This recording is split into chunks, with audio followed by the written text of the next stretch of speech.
Meus irmãos e minhas irmãs, paz e bem. Nesse dia que nós celebramos a memória de São Pedro Crisólogo, a liturgia nos propõe mais uma passagem, dessa vez do livro do Levítico. Nós terminamos o nosso percurso com o livro do Êxodo e agora nós temos algumas breves passagens na liturgia do livro do Levítico, que vai falar sobretudo do culto de Israel. A leitura de hoje nos fala das festas principais, que é aquela da Páscoa, a libertação da escravidão do Egito, a festa dos ázimos, que faz memória do pão que cai do céu. Depois nós temos a festa das semanas e a festa das tendas. Vai descrever essas festas e vai chamar a atenção para alguns aspectos que não me detenho aqui no aspecto de cada festa, mas vamos falar de um modo geral sobre o conceito de culto. A primeira coisa, caríssimos irmãos, é que nós necessitamos da vida cultual, ritual, para nos inserirmos em um percurso de fé. Tem uma coisa que me causa muita preocupação, é aquele conceito de que seja possível ser uma pessoa de fé sem uma vida de prática. Então, aquele conceito que se criou muito na nossa sociedade, que eu sou católico não praticante. Veja que isso não é uma peculiaridade do catolicismo. Toda religião que é de maioria, ela tem um grupo grande de pessoas que não são praticantes. Se ainda querem saber uma coisa curiosa, é que no século IV, na Diocese de Milão, se fez uma pesquisa para saber quantas pessoas dos católicos praticavam a fé. Então, o número de pessoas que iam na missa dominical era cerca de 20%. Então, que mais ou menos é aquilo que é hoje. Então, dá a impressão, para quem estuda a religião, que a dimensão ritual ela é tão impactante, convida tanto a uma mudança, que poucas pessoas estão com disposição de aderir a essa exigência do Evangelho. Mas aquelas pessoas que não praticam também, elas muitas vezes não têm coragem de dizer assim: eu não tenho religião. Então elas se escondem atrás de uma mentira e dizer assim: eu tenho religião e não sou praticante. Isso então é um grupo, porque se todas as pessoas fossem religiosas sem prática, a religião não existiria, porque não existe religião sem prática. Religião sem prática cultual é somente uma ideologia. Então, o que é próprio da religião, de todas, o único elemento comum entre as religiões é ter uma prática ritual. Então, não caiam nessa armadilha de dizer: tenho uma religião, mas não pratico. Sou católico não praticante, porque isso é uma mentira, não é possível. Cresce muito no Brasil aquele número de pessoas que dizem assim: eu creio em Deus e não tenho religião. Aqui também é uma outra furada, porque se não existissem religiões, não existiria também quem na sociedade cuidasse da fé em Deus. Então a fé em Deus é o elemento transmitido de religião em religião. Então, e quem transmite de geração em geração é a religião. Então, o dizer tenho religião, mas não creio em Deus, mas não tenho religião, é uma outra falácia, uma outra mentira. É como dizer assim: eu amo, mas não amo ninguém. Porque quem ama precisa da pessoa para ser amada. Quem crê em Deus precisa de uma religião aonde aplicar em comunidade a sua fé em Deus.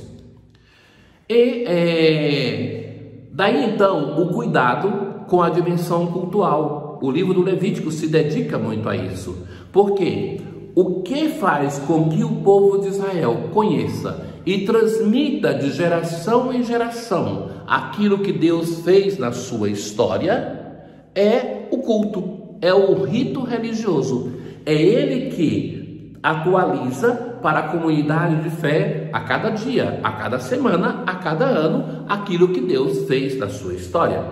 Não existisse a celebração, não existiria também a memória da ação de Deus. Pense, por exemplo, por qual motivo que nós acreditamos na Páscoa? Por qual motivo que a pessoa de Jesus, nós não imaginamos Jesus como um ancião do passado, mas sim como alguém jovem, amável, alegre ao nosso lado? Por que isso? Porque a liturgia, a celebração, a cada ano nos transmite os valores dessa pessoa e nos diz que alguém deu a vida por nós, morreu, ressuscitou, antes foi crucificado, e que nós estamos acostumados a pensar a pessoa de Jesus com essas dimensões. Se não existisse a celebração litúrgica, isso iria desaparecendo da nossa mente, do nosso coração, portanto, da nossa dimensão de fé. Então, por isso que é importante, e nós, depois que nós vimos a libertação do povo de Israel e a aliança, nós, justo na liturgia da semana, estamos ouvindo sobre a prática ritual. E alguns elementos dessa prática ritual merecem um acento. Por quê? Vai se falar das Santas Assembleias, e se insiste isso. No momento que o povo de Israel se reúne todo junto para comemorar o evento, para que a religião não seja um fator privado, eu e Deus, eu que celebro. Ainda que um sacerdote, por exemplo, possa celebrar sozinho a missa, mas a liturgia da igreja não é um fato privado.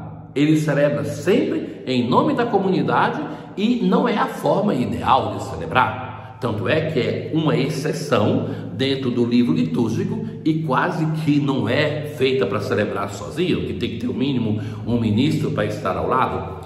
Então, o fato religioso, as Santas Assembleias, evoca essa dimensão importante comunitária. Isso em todas as 4 festas que nós ouvimos hoje na leitura.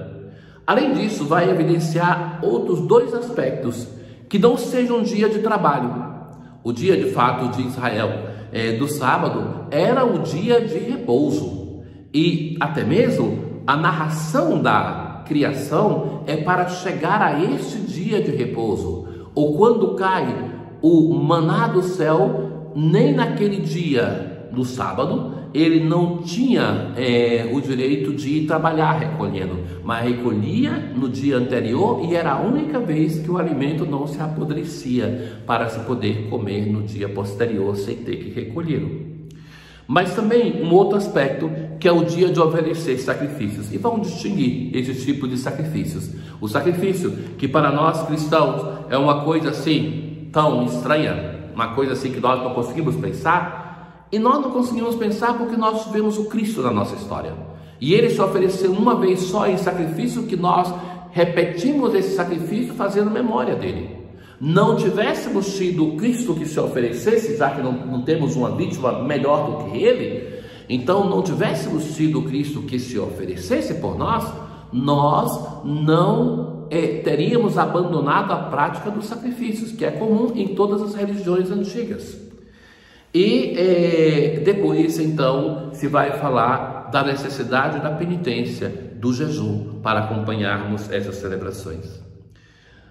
Ora, Jesus hoje está em Nazaré, Ele vai na sua terra, e aquelas pessoas ficam escandalizadas, vão dizer: mas de onde vem essa sabedoria e esses milagres? Não é filho do carpinteiro, de Maria? Nós não conhecemos seus irmãos e suas irmãs?